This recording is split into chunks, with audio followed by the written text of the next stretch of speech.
Ukraine की मदद के लिए फिर से सामने आया नेटो। 70 बिलियन यूरो की सैन्य सहायता पर चर्चा जारी है।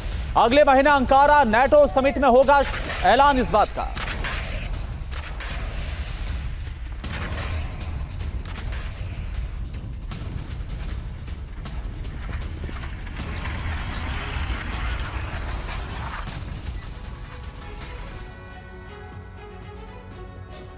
तो नेटो के सैन्य पैकेज से क्या रूस को दहला दिया जाएगा? खबर क्या आ रही है? खबर यह कि नेटो देश यूक्रेन को नई सैन्य सहायता देने वाले हैं और 70 अरब यूरो की नई सैन्य सहायता पर चर्चा हो रही है। 30 अरब यूरो ईयू का मौजूदा लोन पैकेज है। जी हां, 40 अरब यूरो सदस्य देशों की मदद से आएंगे। इसका मकसद क्या है, ये जान लीजिए। यूक्रेन की सैन्य क्षमता को बढ़ाना, डिफेंस लाइन को मजबूत करना। आगे क्या होगा?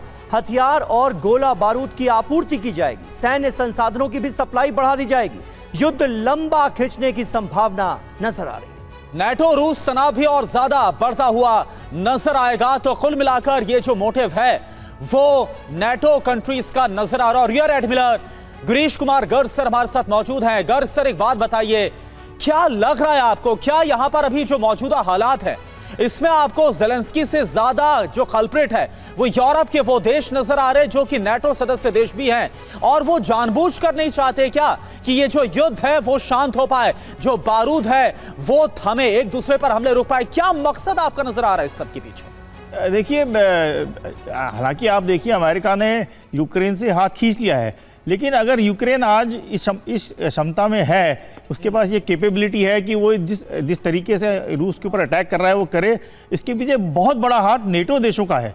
आप देखिए कि हंगरी जो था उसने सपोर्ट नहीं किया, तो एक टेम्परेरी आपने देखा कितना छटपटाए ज़ेलेंस्की साहब, और जैसे ही वहाँ पर सरकार बदली, आप देखिए पूरा का पूरा यूरोप और नेटो अपने दरवाजे खोलकर यूक्रेन के दरवाजे पे खड़ा हो गया।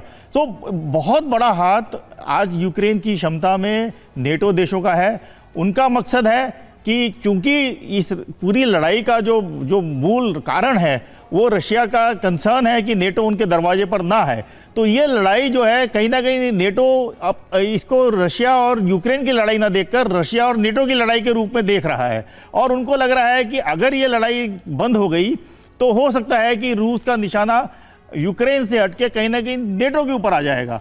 तो इसको लड़ाई को नेटो चाहता है कि ये चलती रहे। नेटो अपनी लड़ाई यूक्रेन के कंधे से लड़ रहा है, उनको पीछे से सपोर्ट कर रहा है, वेपन दे रहा है, आपने बताया $70 बिलियन का पैकेज दे रहा है और बहुत सपोर्ट है। और मुझे लगता है कि जब तक नेटो देश यूक्रेन का हाथ पकड़ना नहीं छोड़ेंगे, यूक्रेन पीछे हटने वाला नहीं है और ये लड़ाई चलती रहेगी। रूस पीछे हटने वाला नहीं है, यूक्रेन पीछे हटेगा नहीं, क्योंकि नेटो और हटने नहीं देगा।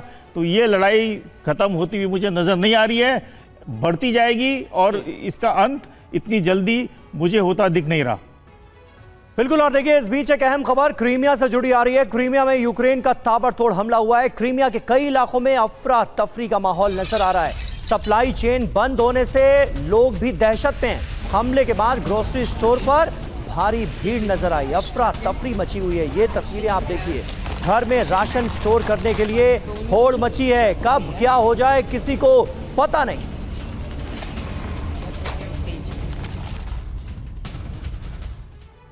तो अब क्रीमिया फ्रंट पर तबाही का मंजर नजर आ रहा है। लगातार यूक्रेन का भीषण हमला जारी है।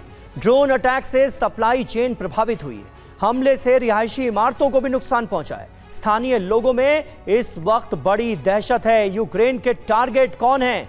Ballistic missile centre, missile production facility, defence production facility, anti drone system production factory, ये तमाम वो ठिकाने हैं जो कि निशाने पर है। अब बड़ी बात आप समझिए, यूक्रेन के टारगेट पर हथियार डिपो हैं। डिफेंस सिस्टम को खत्म करना भी यूक्रेन का मकसद है।